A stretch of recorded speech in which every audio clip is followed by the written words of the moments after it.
Hello, my name's Fiona Graham, and I'm going to read you an excerpt from Elisabeth Åsbrink's 1947 When Now Begins, which I translated from the Swedish.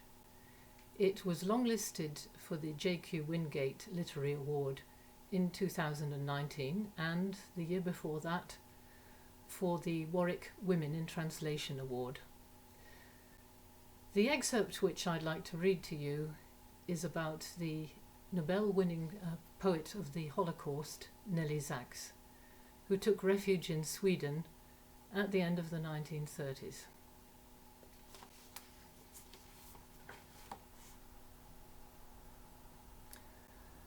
Stockholm. Nelly Sachs makes her debut as a poet at the age of 56. A poet who is both new and age-old. New because no one has ever written as Nelly Sachs writes, not even Nelly Sachs. Age-old because in her new work she transcends the here, now, there, and soon. Living under threat, she writes, means mouldering in the open grave without dying. Homelessness. Neither German nor Swedish, neither Jew nor Christian, neither alone nor together, both, neither, and death flows beside everything. Nelly Sachs creates her homeland in the language of night, a place where neither history nor geography forms a boundary, and where the dead and the living walk past one another, beside one another, and exchange silences. Someone must give a voice to that which no longer exists.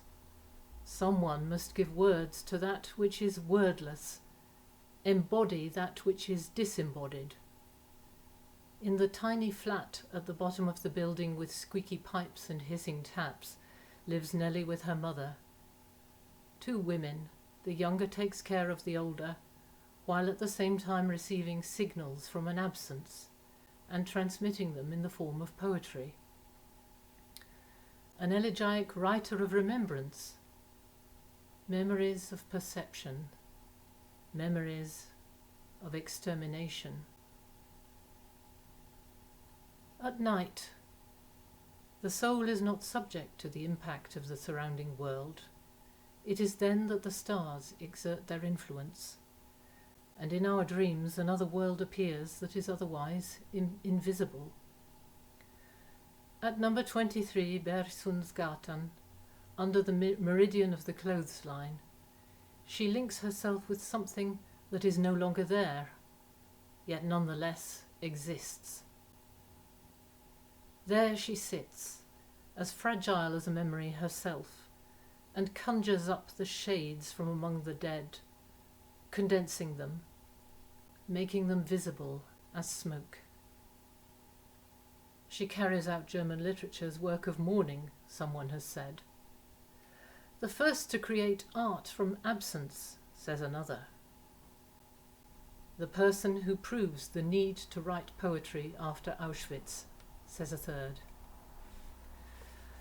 Her German language debut, the anthology In den Wohnungen des Todes, is reviewed on the 13th of October in Stockholm's Tidningen. The reviewer calls her a sister of Franz Kafka, the fourth, the spiritual sister, in addition to his three biological sisters who were murdered by the Nazis. I quote, accompanied by something reminiscent of Franz Kafka's aloof smile, the anonymous suffering takes on a name and a shape. The author takes a step back, as it were, from her black and white images, allowing that which is human and limited to take its place among that which is unlimited and that which is beyond comprehension. But Nelly Sachs is not a sister of Kafka. Her brothers in poetry will be quite different.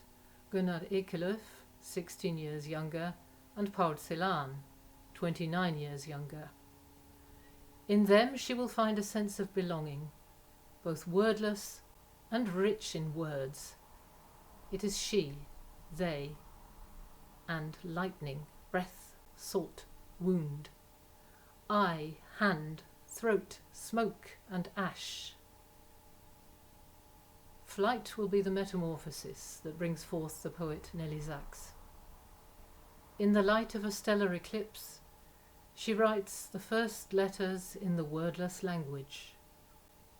Others will soon follow, but for now it is her, and her alone.